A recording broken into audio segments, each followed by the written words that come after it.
فاعوذ باللہ من الشیطان الرجیم بسم اللہ الرحمن الرحیم رب اشرح لی صدری ویسر لی امری واحلل عقدۃ من لسانی یفقہوا قولی۔ یونس علیہ السلام سے ایک خطا ضرور ہوئی، لیکن انہوں نے اس کا اعتراف کیا تو اللہ سبحانہ تعالیٰ نے ان کو دوبارہ چن لیا۔ نبی صلی اللہ علیہ وسلم نے فرمایا، کسی شخص کے لیے یہ کہنا جائز نہیں کہ میں یونس بن متیٰ سے بہتر ہوں، کہ میں نے وہ غلطی نہیں کی جو ان سے ہو گئی تھی۔ تو یہ یونس علیہ السلام کی دعا ہے، لا الہ الا انت سبحانک انی کنت من الظالمین۔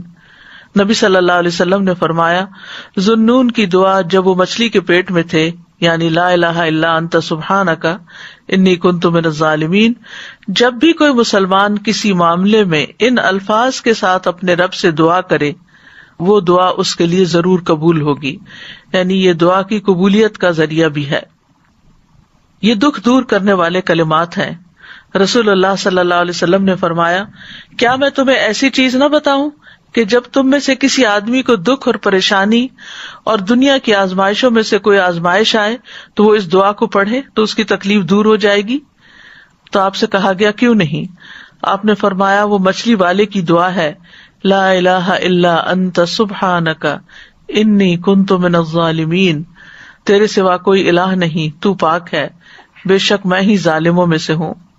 طبری کہتے ہیں کہ سلف صالحین ان الفاظ کے ساتھ دعا مانگتے تھے اور اس دعا کو دعائے کرب کہا کرتے تھے، یعنی تکلیف دور کرنے والی دعا کا نام دیتے۔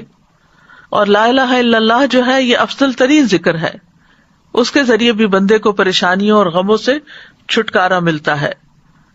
یہاں پر ہم دیکھتے ہیں کہ یونس علیہ السلام کچھ مانگ نہیں رہے، صرف اللہ کی تعریف کر رہے ہیں اور اپنی خطا کا اعتراف کر رہے ہیں۔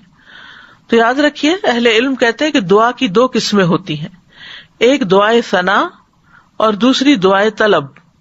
ایک ہے اللہ تعالیٰ کی تعریف پر مبنی دعا اور دوسری درخواست، یعنی کچھ مانگنا اللہ سبحانہ وتعالیٰ سے یا طلب کرنا۔ تو دعائے ثنا کیا ہوتی ہے؟ جیسے یہ ہے، لا الہ الا انت سبحانک انی کنت من الظالمین، اور جیسے لا الہ الا اللہ وحدہ لا شریک لہ لہ الملک ولہ الحمد وہو علی کل شیء قدیر، یہ عرفہ کے دن کی دعا ہے۔ اسی طرح ایوب علیہ السلام نے جو دعا کی تھی، انی مسنی الضر وانت ارحم الراحمین، یہ بھی اللہ تعالیٰ کی حمد و ثنا ہے۔ اور دعائے طلب کیا ہے؟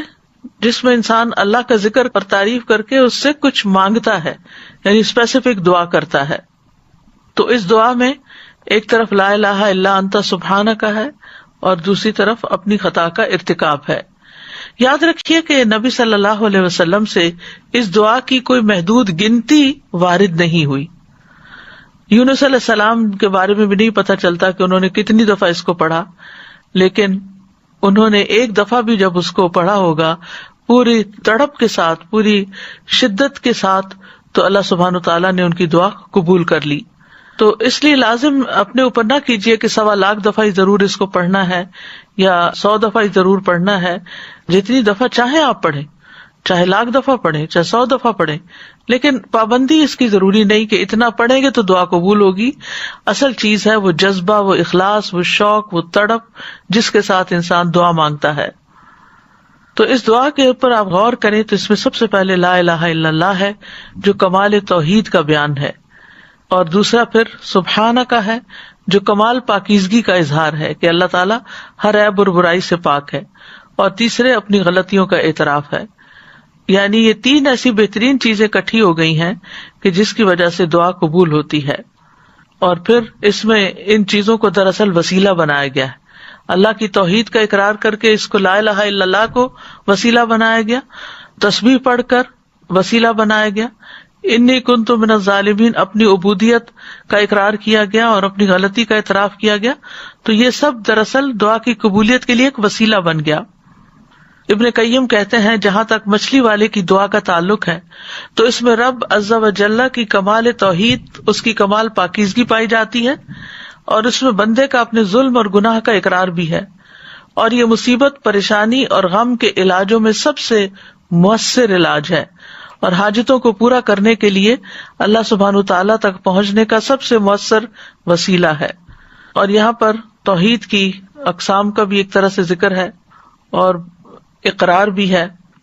توحید کا اقرار جو ہے یہ دراصل انسان کو رب کے آگے جھکا دیتا ہے. اس سے اللہ تعالی کی عظمت کا احساس انسان کے دل میں آتا ہے، اور پھر تسبیح پڑھ کر انسان اللہ سبحانہ تعالیٰ کو انتہائی پاکیزہ قرار دیتا ہے جو کہ اس کے شایان شان ہے، اور اپنے اوپر غلطی کو لیتا ہے اور خود اپنے رب کی طرف رجوع کرتا ہے. اور اس میں ہم دیکھتے ہیں کہ بہت لطیف طریقے سے ظلم پر معافی کی درخواست ہے. انہوں نے اپنی ذات پر اپنے ظلم کا ذکر کیا، جو ظلم کی تیسری قسم ہے نا، یعنی ظلم اور انسان کا اپنا نفس. تو یاد رکھیے اپنے گناہوں کا اعتراف کرنا حاجات پوری کرنے کا سب سے افضل دروازہ ہے. اللہ عظیم ہے، کریم ہے، اس کے آگے مسکین بن جائیں، اس کے آگے فقیر بن جائیں، اور ساری قوتوں کا مالک، قدرت کا مالک اسی کو سمجھیں، اور پھر اپنے رب کو تڑپ کر پکاریں تو انشاءاللہ دعا قبول ہوگی، غم دور ہو جائیں گے، حاجات پوری ہو جائیں گی انشاءاللہ. بسم اللہ الرحمن الرحیم. الرحمن بسم اللہ الرحمن الرحیم. الرحمن بسم اللہ الرحمن الرحیم.